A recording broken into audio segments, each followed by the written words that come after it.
అతను పెద్ద గ్యాంగ్స్టర్. ఆ ప్రాంతంలోనే కాదు, ఆ చుట్టుపక్కల కూడా అతనంటే హడల్. ఎవరైనా ఎదిరిస్తే చాలు, పిచ్చి పిచ్చి వేషాలిస్తే చర్మం వలిచి చెప్పులు కుట్టించుకుంటా అంటూ రెచ్చిపోతూ ఉంటాడు. అలాంటి కాకలు తీరిన కర్కోటకుడు తన చర్మం నిజంగానే వలిచి తన తల్లికి చెప్పులు కుట్టించాడు. అతను ఎందుకలా చేశాడు?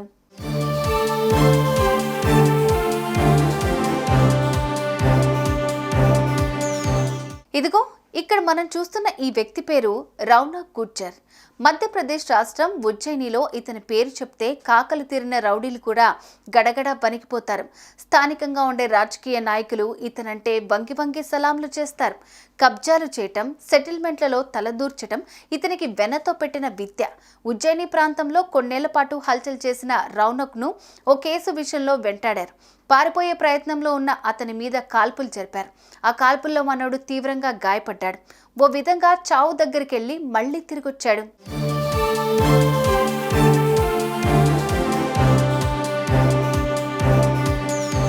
పోలీసు కాల్పుల బారిన పడి ఆసుపత్రిలో చికిత్స తీసుకుంటూ చావుకు దగ్గరగా చేరుకున్న సమయంలో అతని తల్లి బెడ్ మీద ఉన్న రౌనక్ చేత నిత్యం రామాయణ పఠనం చేయించింది.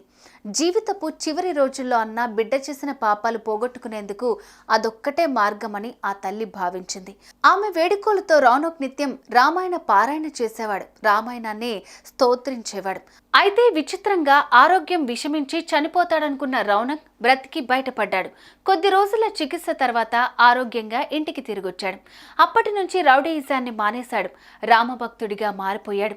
ఆ పరిణామం చూసి రౌనక్ తల్లి పులకించిపోయింది. దైవ చింతనతో పాటు సామాజిక సేవలో కూడా మమేకమైపోయిన కన్నబిడ్డను చూసి ఆనందంతో ఉప్పొంగిపోయింది.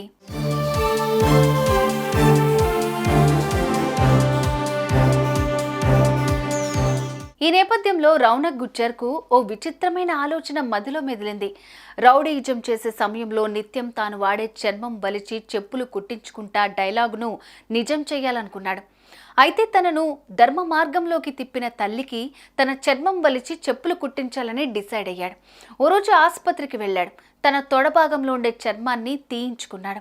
ఆ చర్మాన్ని తీసుకెళ్లి దాంతో తన తల్లికి చెప్పులు కుట్టించాడు.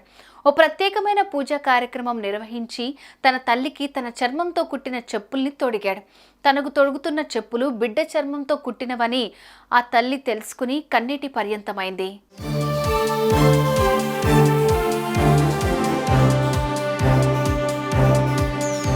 ఇన్ని రోజులు తాను చేసిన తప్పులకు తన చర్మంతో తల్లికి చెప్పులు కుట్టించడం ద్వారా కొంతమేర ప్రాయశ్చిత్తం జరిగిందని, మానవ సేవలో మాధవ సేవ వెతుక్కుంటూ ఆ మిగిలిన వాటిని కూడా కడిగేసుకునేందుకు తన ప్రయత్నం సాగుతుందని ఆ మాజీ గ్యాంగ్స్టర్ అన్న మాటల్లో ఓ సందేశం ఉంది అంటే కాదనగలమా?